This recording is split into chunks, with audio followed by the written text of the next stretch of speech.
তো hello friends, আমি বিশাল তোমাদের স্বাগত জানাই আমার ইউটিউব চ্যানেল টেক বাংলায়। তো ফ্রেন্ডস, আজকে যে টপিকের উপরে তোমাদের কথা বলবো, তোমাদের কিছু টিপস অ্যান্ড ট্রিক্স দেবো, যেটার মাধ্যমে তোমাদের যে প্রিয় গেম আমরা সবাই যেটা খেলতে ভালোবাসি, ল্যাগজি নয়, পাবজি। তো এই পাবজিতে গেম প্লেটা আরও মজাদার এবং আকর্ষণীয় হয়ে উঠবে আগের গেম প্লের তুলনায়। তো ফ্রেন্ডস, চলো আমরা দেখে নিই কী কী ট্রিক্স অ্যান্ড টিপস আমরা দেখতে চলেছি। তো প্রথম কথা তোমাদেরকে একটু হিন্ট দিয়ে রাখি। তো ফ্রেন্ডস, এখানে আমরা যে সমস্ত স্কোপগুলো ক্যারি করি, ঠিক আছে, সেখানে তো আমাদের জায়গা খাই, তাই না? আমরা বেশি স্কোপ ক্যারি করতে পারি না। তো আমি আজকে এমন একটা ট্রিক্স দেবো যেটার মাধ্যমে তোমরা আনলিমিটেড স্কোপ তোমরা ক্যারি করতে পারবে। এছাড়াও তোমরা যদি হঠাৎ করে ধরো গাড়িতে ফুল স্পিডে যাচ্ছ, হঠাৎ করে যদি কোনো জায়গায় দাঁড়ানোর দরকার পড়ে, তাহলে তোমরা কী কী কাজে লাগিয়ে তোমরা হঠাৎ করে দাঁড়াতে পারবে। এবং তার পাশাপাশি একটা মজার টিপস আছে, কীভাবে তোমরা যে স্মোকটা আছে সেই স্মোকটা দিয়ে কীভাবে আকাশের মধ্যে একটা মেঘ তৈরি করতে পারবে। হ্যাঁ, তো চলো, এই জিনিসগুলো তোমাদের শুনে খুব অড লাগতে পারে, তো আগে ভিডিওটা দেখতে থাকো। খুব মজাদার কিন্তু এই ভিডিওটা, তাই বলছি মিস করবে না, কিন্তু প্রথম থেকে শেষ পর্যন্ত ভিডিওটা দেখো। আশা করি তোমাদের খুব ভালো লাগবে এবং এগুলো তোমরা তোমাদের গেম প্লেতে ইমপ্লিমেন্ট করো, তাহলে আরও আশা করি আরও খুব সুন্দর তোমাদের গেম প্লেটা হবে। এর পাশাপাশি তোমাদের একটা সবথেকে ভালো জিনিস যেটা দেখাবো, আমাদের যে ড্যামেজ ইফেক্টগুলো যেগুলো দেয় সেগুলো সাধারণত লাল বা সবুজ করা যায়, কিন্তু হলুদও করতে পারবে তোমরা এবার থেকে তোমাদের ড্যামেজ ইফেক্টগুলো। তো সেগুলো কিভাবে করবে এই সমস্ত কিছু এই ভিডিওর মধ্যে তোমাদের দেখাবো। তো চলো আজকের ভিডিওটা আমরা শুরু করে নিই।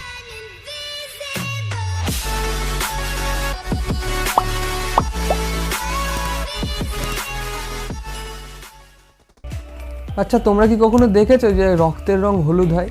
সে তো দেখো নি, আশা করি আমিও দেখিনি কখনো। তো ফ্রেন্ডস, এখানে পাবজিতে কিন্তু সেটাও দেখা যায় যে রক্তের রংটাও হলুদ হতে পারে। তো চলো দেখে নিই। আমরা দেখো এখানে একটা টিডিএম ম্যাচ খেলছি। তো এই টিডিএম ম্যাচের মধ্যে দেখো আমার যে ড্যামেজ ইফেক্টগুলো সেগুলো কিন্তু হলুদ কালারের দেখাচ্ছে। তো ফ্রেন্ডস, এইটাও যদি তোমরা করতে চাও, তাহলে তোমরা সিম্পলি তোমাদের যে সেটিংসটা আছে, তো এই সেটিংসের উপরে ক্লিক করো। ক্লিক করার পরে দেখো একটা গ্রাফিক্স বলে অপশান আছে। তো এই গ্রাফিক্সের অপশানটার উপরে যখনই ক্লিক করবে, একটু যদি নিচের দিকে স্ক্রল ডাউন করো, তো সেই স্ক্রল ডাউন করার পাশাপাশি তোমরা দেখতে পাবে যে ওখানে একটা তোমাদের অপশান আছে যেটাতে লেখা আছে কালার ব্লাইন্ড মোড। তো কালার ব্লাইন্ড মোডের মধ্যে যে সেকেন্ড অপশানটা আছে, প্রথম যে অপশানটা আছে সেটাতে নর্মাল, তো সেকেন্ড যে অপশানটা আছে সেই অপশানটাকে যদি তোমরা ক্লিক করে যদি ওকে বাটনের উপরে ক্লিক করো, তাহলে কিন্তু তোমাদের যে ড্যামেজ ইফেক্টটা আছে সেটা হলুদ কালারের হয়ে যাবে। কি মজাদার না? হলুদ কালারেরও বা রক্ত হয়, বাহ, খুব ভালো। তো ফ্রেন্ডস, এখানে যদি তোমাদের আরও যে অপশানগুলো আছে সেগুলোর মধ্যে থার্ড নম্বরটা যদি তোমরা ইমপ্লিমেন্ট করো, তাহলে সেখানে তোমাদের যে ড্যামেজ ইফেক্টটা সেটা কিন্তু সবুজ কালারের হবে। আগের যে সবুজ কালারের ছিল একটা, আগে নর্মালিভাবেই দুটো, একটা লাল একটা সবুজ, দুটো এফেক্ট করা যেত। তো ফ্রেন্ডস, এখানে যে সবুজ এফেক্টটা সেটা একটু গাঢ়, এটাই হচ্ছে পার্থক্য। এবং লাস্ট যেটা আছে অপশান সেটাতে কিন্তু হলুদ হবে। তো ফ্রেন্ডস, এখানে মেনলি আমাদের তিনটে ড্যামেজ এফেক্ট আসছে, একটা আসছে লাল, একটা আসছে গ্রিন, একটা আসছে ইয়েলো। তো ফ্রেন্ডস, এটা তোমরা তোমাদের যেটা খুশি ইচ্ছা লাগাতে পারো। আমি জাস্ট তোমাদের একটু দেখিয়ে দিলাম, আশা করি তোমাদের ড্যামেজ ইফেক্টটা বেশ ভালো লাগবে দেখতে। তো ফ্রেন্ডস, এখানে পরবর্তী যে জিনিসটা আছে সেই জিনিসটা হলো যে আমি একটা বললাম না যে একটা স্মোক গ্রেনেড দিয়ে কীভাবে তোমরা বাদল তৈরি করবে, মানে বাদল মানে কি মেঘ তৈরি করতে পারবে। তো ফ্রেন্ডস দেখো, এখানে তো আমরা নিজেদের থেকে কোনোদিনও মেঘ তৈরি করতে পারি না, কিন্তু পাবজিতে এটা সম্ভব, কারণ পাবজি যে কী সেটা কীভাবে বানাচ্ছে, কী নেশা করে আছে সেটা ওই জানে পাবজি। তো ফ্রেন্ডস, চলো এটা দেখে নিই কীভাবে আমরা করতে পারবো বাদল, মানে বা মেঘ, যেটা হিন্দি বারবার চলে আসছে, হিন্দির টান কেন কে জানি না। তো ফ্রেন্ডস, এখানে আমরা যদি চাই এরকম কিছু করতে, এটা কিন্তু একটা মজাদার জিনিস এটা। তো ফ্রেন্ডস, এখানে তোমাদেরকে কোনো স্মোক গ্রেনেড নিতে হবে। তো আমি এখানে প্লেনে যাচ্ছি, যাওয়ার পরে দেখো তো ফ্রেন্ডস, এই স্মোক গ্রেনেড নেওয়ার পরে তোমাদের কোনো একটা উঁচু জায়গাতে চলে যেতে হবে। উঁচু যে বিল্ডিংগুলো থাকে, হয় তুমি স্কুলের যে বিল্ডিংগুলো থাকে ফাঁকা 3তলা বিল্ডিংগুলো, সেগুলোতে যেতে পারো, কিংবা আমি এখানে আসছি পলয়না ইয়াসনাতে। তো এখানে ইয়াসনাতে যে ঘরগুলো আছে সেগুলোতে দেখো, যেগুলো মাথা ছাদ খোলা আছে, এটা তুমি ওই যে 2তলা বাড়ি আছে সেখান থেকেও করতে পারো, বা 3তলা যে ঘরগুলো আছে সেখান থেকেও করতে পারো। তো ফ্রেন্ডস, এই 3তলা বাড়ির একদম কর্নারে যে রেলিংগুলো থাকে সেই রেলিংগুলোর উপরে চেপে যাও, এবং চাপার পরে কি করবে, তোমাদের যে স্মোক গ্রেনেডটা আছে সেটাকে তোমরা স্মোক গ্রেনেডটাকে আর কি যখন আমরা মারি, সেখানে যখন ওই 3-4 সেকেন্ডের একটা রাউন্ড চলে না, সেই রাউন্ড চলার পরে যখন সেটা 1 সেকেন্ডের কাছাকাছি আসবে, তখন তোমরা কি করবে, ওই ছাদ থেকে লাফিয়ে যাও।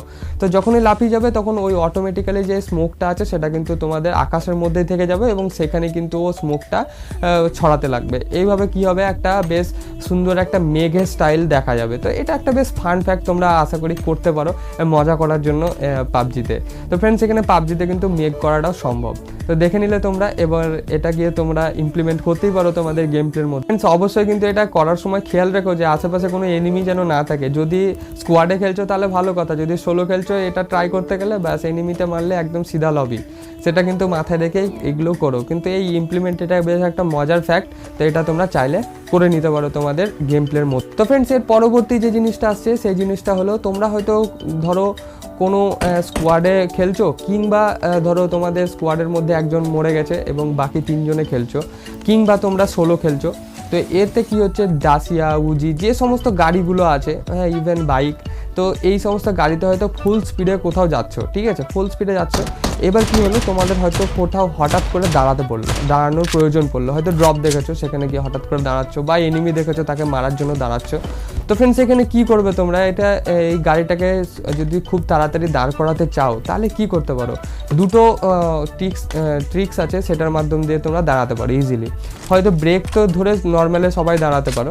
তো ফ্রেন্ডস, এইখানে যে সিটের অপশানটা থাকে, সেই সিটের অপশান যদি তোমরা চেঞ্জ করে দাও হঠাৎ করে, তাহলে কিন্তু গাড়িটা খুব তাড়াতাড়ি কিন্তু দাঁড়িয়ে যাবে। কিভাবে দেখো, আমি দেখাচ্ছি, দেখো এখানে ধরো আমি এখানে ফুল স্পিডে যাচ্ছি, আর আমি যেহেতু এখানে সোলো খেলছি, হ্যাঁ সোলো ভার্সেস স্কোয়াড খেলছি, তো এখানে সোলো যেহেতু আছে সেহেতু আমাদের দেখো 3টে সিট আরও ফাঁকা আছে।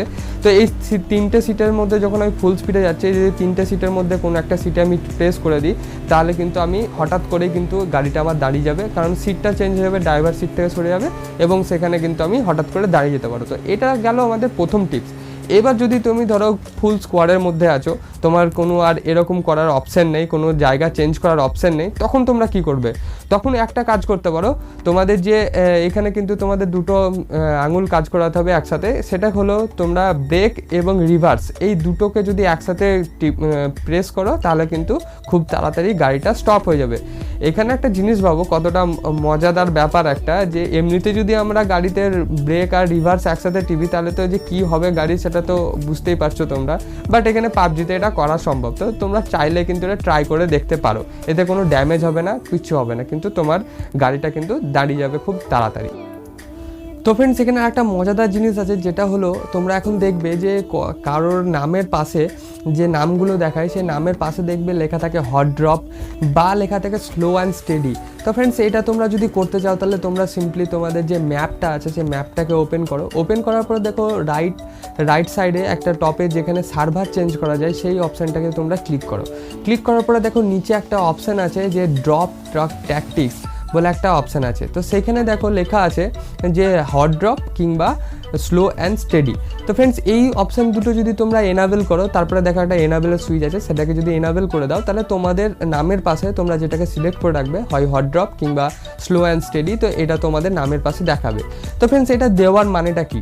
তো ফ্রেন্ডস, এইটা দেওয়ার মানেটা হচ্ছে, তোমরা যদি ধরো স্কোয়াডে খেলছো বা স্কোয়াড ম্যাচ জয়েন করছো, কিন্তু তোমার কাছে তুমি একাই সেখানে যাচ্ছ, তোমার কাছে আর কোনো স্কোয়াড নেই, হ্যাঁ অটোমেটিক অন করে, তাহলে সেখানে কি হবে, বাকি যে 3 জন আসবে তারা, তোমার যদি হট ড্রপ সিলেক্ট করা থাকে তো তারাও সে হট ড্রপ সিলেক্ট করা যে সমস্ত প্লেয়ার্সগুলো আছে সেগুলোকেই তোমার সাথে অটো ম্যাচিংয়ে দেবে। তো এটাই হলো মেন কারণ। তো ফ্রেন্ডস, সবথেকে যে আমাদের মেন যে টপিকটা ছিল আজকে, তো সেই টপিকটা দেখব, যেটা হলো আমরা আনলিমিটেড স্কোপ কিভাবে রাখতে পারবো, আমাদের সাথে ক্যারি করতে পারো। কারণ আমার সঙ্গে তো এটা খুবই হয়, কারণ আমরা যখন স্কোয়াডে খেলি তখন কি হয়, বিভিন্ন জনের বিভিন্ন রকমের স্কোপ দরকার পড়ে। তো এবার বিভিন্ন রকমের স্কোপ হয়তো সবসময় ক্যারি করতে পারি না, তখন ঝামেলা লেগে যায়, তুই ওই স্কোপটা দে, তুই ওই স্কোপটা দে, তো এই ব্যাপার ঝামেলা হয়। তো ফ্রেন্ডস, এরপরে আমি দেখলাম যে যদি এরকম কেন হবে, আমি যদি একসাথে আনলিমিটেড যদি স্কোপ তুলতে পারি তাহলে কিভাবে এটা যদি করা যেত তাহলে খুবই ভালো হতো। তো তখন গিয়ে আমি এই জিনিসটা দেখলাম যে এখানে একটা অপশান আছে, তোমরা যদি এই জিনিসটা করতে চাও তাহলে অবশ্যই করতে পারো, তোমাদের ইজি খুব এটা করা। তো ফ্রেন্ডস, এটার জন্য দেখো আমি এখানে চেয়ার পার্কে এসেছি। চেয়ার পার্কে আসার পরে দেখো আমি আগে প্রথমেই তোমরা ব্যাগটাকে আমি ফুল করে নিচ্ছি, তোমরা এটা দেখতে পারো। তো আমি দেখো M249 তুললাম, তোলার পরে যে সমস্ত গুলিগুলো আছে সেগুলো তুললাম, এবং যা হোক করে আমি আমার ব্যাগটাকে ফুল করে নিলাম। ফুল করে নেওয়ার পরে এবার যখন আমি স্কোপটা তুলছি, দেখো আনলিমিটেড কিন্তু আমি স্কোপ তুলতে পারছি। এখানে দেখো সামনে যে প্লেয়ারটা আছে সে দেখে অবাক হয়ে যাচ্ছে, মাঝে মধ্যে আবার সে গুলিও চালাচ্ছে যে কী হচ্ছে রে ভাই, এতগুলো স্কোপ কীভাবে উঠাতে পারছে। তো ফ্রেন্ডস এইভাবে কিন্তু তোমরা স্কোপটাকে উঠাতে পারো। সেটা করার জন্য তোমাদের সিম্পলি একটা জিনিস করতে হবে, যেটা হলো তোমরা সেটিংসে যাও। সেটিংসে যাওয়ার পরে দেখো নিচে পিক আপ বলে একটা অপশান আছে, সেই অপশানটাকে তোমরা যখনই অন করবে সেখানে একটা দেখো অটো পিক আপ স্কোপ বলে একটা অপশান আছে, এই 3 নম্বরের যে অপশানটা সেটা। তো সেই অপশানটাতে যখন তোমরা এটাকে এনাবেল থাকবে, এটাকে সিম্পলি যখন তোমরা ডিসেবল করে দেবে, তখন কিন্তু তোমরা ব্যাগ ফুল থাকা সত্ত্বেও আনলিমিটেড কিন্তু স্কোপ উঠাতে পারবে এবং তোমরা যত খুশি তত তোমরা স্কোপ উঠাতে পারবে এবং সেই স্কোপগুলো তোমরা তোমাদের মানে যখন দরকার সেই হিসাব করে তোমরা ব্যবহার করতে পারবে। তো ফ্রেন্ডস এটা যখন তোমরা ডিসেবল মানে এটা যখন এনাবেল থাকবে তখন কিন্তু এই জিনিসটা পারবে না। তো আমি তোমাদেরকে এনাবেল করেও দেখাচ্ছি, ডিসেবল করেও দেখাচ্ছি, তোমরা সেটা ভালো করে দেখো। তো ফ্রেন্ডস এখানে একটা জিনিস কিন্তু তোমাদের বলার আছে, যেটা হলো এই যখন এটা ডিসেবল থাকবে মানে যখন তুমি আনলিমিটেড স্কোপ উঠাতে পারবে, তখন কিন্তু তুমি যখন স্কোপ উঠাবে তখন সেই স্কোপটা কিন্তু অটোমেটিক্যালি তোমাদের গানে লাগবে না। সেই গানটাতে যখন অটোমেটিক্যালি স্কোপটা লাগবে না তখন কিন্তু তোমাদের ব্যাগ থেকে নিয়ে যে স্কোপটা তুমি লাগাতে চাও সেটাকে তুমি লাগাতে পারো, কিংবা তোমরা যখন সেই সুইচ স্কোপ যেটা করে সেখান থেকে গিয়ে লাগাতে হবে। এটা কিন্তু তোমাদের মাথায় রাখতে হবে, নাহলে তোমরা পরে বলবে তখন যে তুমি এই ট্রিক্সটা দিলে কিন্তু এই ট্রিক্সটা নেওয়ার পরে কাজে লাগছে না। তো কাজে অবশ্যই লাগবে, কিন্তু গানে কিন্তু অটোমেটিক্যালি স্কোপ লাগবে না, সেই স্কোপটা কিন্তু তোমাদের লাগাতে হবে। তো ফ্রেন্ডস এটাই ছিল কিছু কিছু টপিকস নতুন নতুন পাবজি মোবাইলের উপরে। যদি তোমাদের ভালো লাগে তোমরা ইমপ্লিমেন্ট করো তোমাদের পাবজি মোবাইল গেম প্লের উপরে। আশা করি তোমাদের ভালো লাগবে এই ইউজগুলো করতে, আর অবশ্যই কিন্তু স্মোকটা ট্রাই করো। আবার আশা করি তোমাদের খুব মজা লাগবে এই জিনিসটা, তোমাদের বাদ বাকি বন্ধুদেরকে তোমরা এটা মানে আশ্চর্য করে দিতে পারো যে কীভাবে তুমি করলে। তো ফ্রেন্ডস যদি ভিডিওটা ভালো লেগে থাকে, নতুন কিছু জানতে পারো, তাহলে অবশ্যই একটা লাইক করে দিও এবং চ্যানেলে যদি নতুন থাকো এখনও যদি সাবস্ক্রাইব না করে থাকো তাহলে কী করছো, সাবস্ক্রাইবটা করে দিও। আর পাশের বেল আইকনটা কিন্তু অবশ্যই প্রেস করে রাখো যাতে নতুন নতুন ভিডিও সবার আগে তোমরা দেখতে পাও। তো সবশেষে ভালো থাকো, সুস্থ থাকো, দেখা হচ্ছে পরবর্তী নেক্সট ভিডিওতে। ততক্ষণের জন্য টাটা।